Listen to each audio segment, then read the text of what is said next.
ओम शांति। होली हंस में एक बार फिर से आपका स्वागत है, स्वागत है, स्वागत है। तो आइए आज फिर से बाबा की एक अव्यक्त वाणी सुनते हैं। 6190 की है होली हंस की परिभाषा। आज ज्ञान सागर बाप होली हंस के संगठन को देख रहे हैं। ये जो संगठन बैठा है होली हंस का, उसको देख रहे हैं। होली हंस माने क्या? होली हंस अर्थात स्वच्छता और विशेषता वाली आत्माएं। स्वच्छता अर्थात मन वचन कर्म संबंध सर्व से पवित्रता, सब में पवित्रता। पवित्रता की निशानी क्या होती है? सदा ही सफेद रंग दिखाते हैं ना पवित्रता की निशानी। आप होली हंस भी सफेद वस्त्रधारी साफ दिल अर्थात स्वच्छता स्वरूप हो। तन मन और दिल से सदा बेदाग अर्थात स्वच्छ हो। अगर कोई तन से अर्थात बाहर से कितना भी स्वच्छ हो, साफ हो, लेकिन मन से साफ ना हो, स्वच्छ ना हो, तो कहते हैं ना पहले मन को साफ करो, मन को साफ रखो फिर बात करना। साफ मन व साफ दिल पर साहिब राजी होता है। साथ साथ साफ दिल वाले की सर्व मुराद अर्थात कामनाएं पूरी होती हैं। हंस की विशेषता स्वच्छता अर्थात साफ है। इसलिए आप ब्राह्मण आत्माओं को होली हंस कहा जाता है। चेक करो कि मुझ होली हंस आत्मा की चारों ही बातों में अर्थात तन मन दिल और संबंध में स्वच्छता है।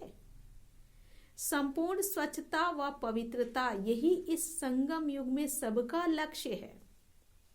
इसलिए ही आप ब्राह्मणों सो देवताओं को संपूर्ण पवित्र गाया जाता है। पूरे कल्प में ब्राह्मणों को पवित्र माना जाता है। सिर्फ निर्विकारी नहीं कहते, लेकिन संपूर्ण निर्विकारी कहा जाता है।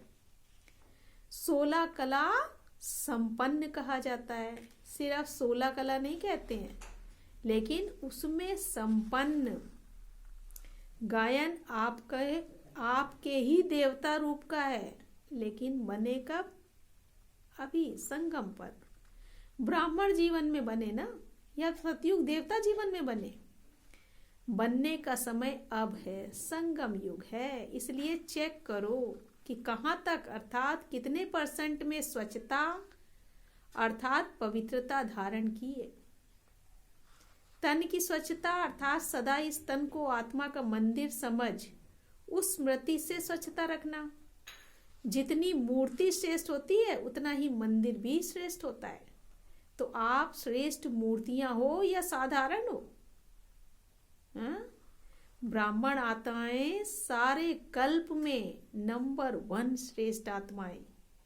ब्राह्मणों के आगे देवताएं भी सोने तुल्य हैं और आप ब्राह्मण हीरे तुल्य हो।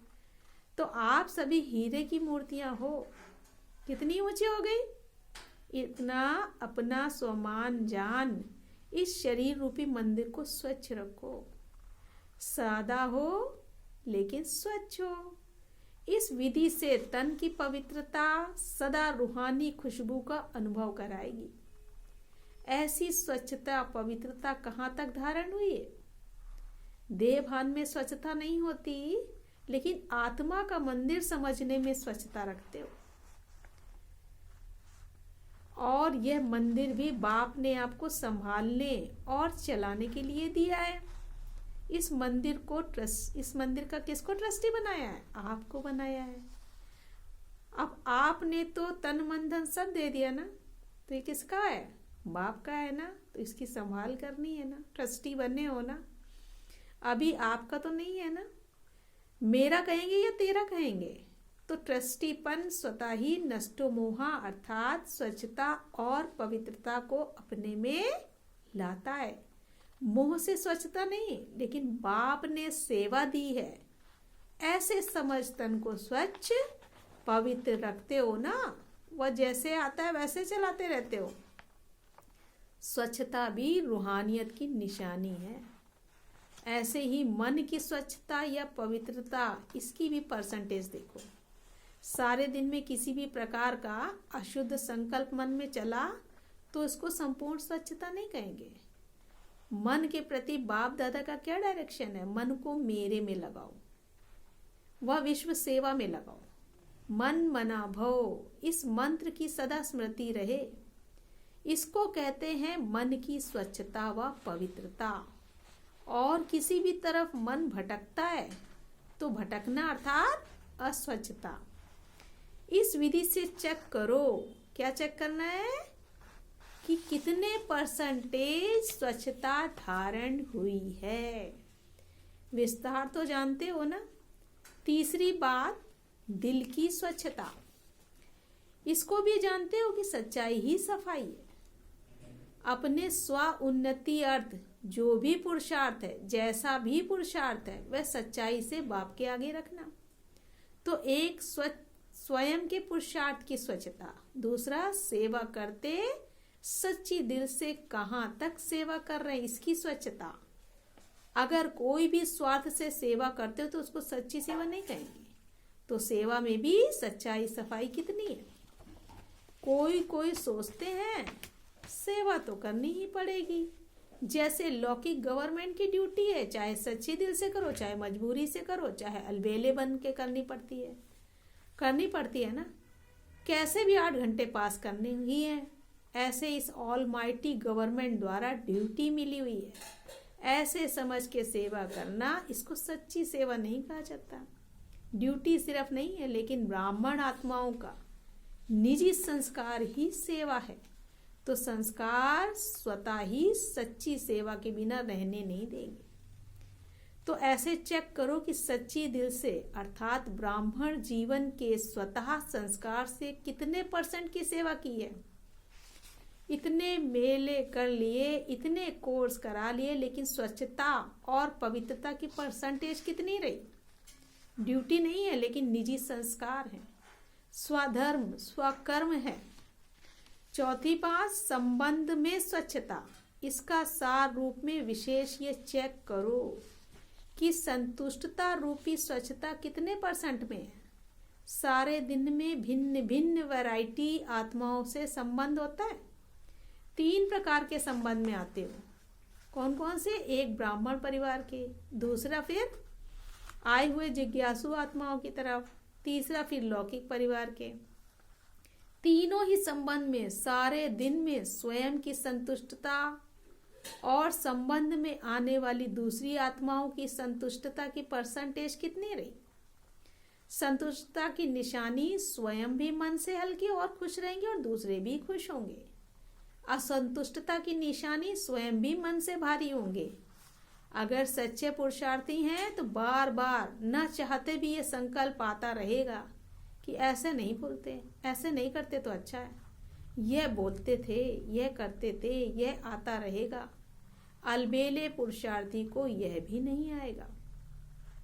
तो यह बोझ खुश रहने नहीं देगा, हल्का रहने नहीं देगा। संबंध की स्वच्छता अर्थात संतुष्टता, यही संबंध की सच्चाई और सफाई है। इसलिए आप कहते हो ना, सच तो बिट्ठो नच, अर्थात सच्चा सदा खुशी में नाचता रहता है। तो सुना होली हंस की परिभाषा। अगर सत्यता की स्वच्छता नहीं है तो हंस हो, लेकिन होली हंस नहीं हो। तो चेक करो संपन्न और संपूर्णता का जो गायन है वह कहाँ तक बने। अगर ड्रामा अनुसार आज भी इस शरीर का हिसाब समाप्त हो जाए तो कितनी % में पास होंगे? वह ड्रामा को कहेंगे थोड़ा समय ठहरो। यह तो सोचकर नहीं बैठे हो कि छोटे छोटे तो जाने वाले हैं नहीं। एवर रेडी का अर्थ क्या है? समय का इंतजार तो नहीं करते हो कि अभी 10-11 वर्ष हैं। बहुत करके 2000 का हिसाब सोचते हैं, लेकिन सृष्टि के विनाश की बात अलग है। अपने को एवर रखना अलग बात है। इसलिए यह उससे नहीं मिलना। भिन्न भिन्न आत्माओं का भिन्न भिन्न पार्ट है। इसलिए यह नहीं सोचो कि मेरा एडवांस पार्टी में तो नहीं है, या मेरा तो विनाश के बाद भी पार्ट है। कोई आत्माओं का है, लेकिन एवर रेडी रहूं, नहीं तो अलबेलेपन का अंश प्रकट हो जाएगा। एवर रेडी रहो। फिर चाहे 20 वर्ष जिंदा रहे, कोई हर्जा नहीं, लेकिन ऐसे आधार पर नहीं रहना। इसको कहते हैं होली हंस। ज्ञान सागर के कंठे पर आए हो ना, तो आज होली हंस की स्वच्छता सुनाई, फिर विशेषता सुनाएंगे। तो सभी ने होली हंस की विशेषताएं सुनी, तो सभी को होली हंस की ये विशेषताएं अपने आप में धारण करनी है, तभी हम होली हंस कहलाएंगे। अच्छा, होली हंस की तरफ से आप सभी को ओम शांति।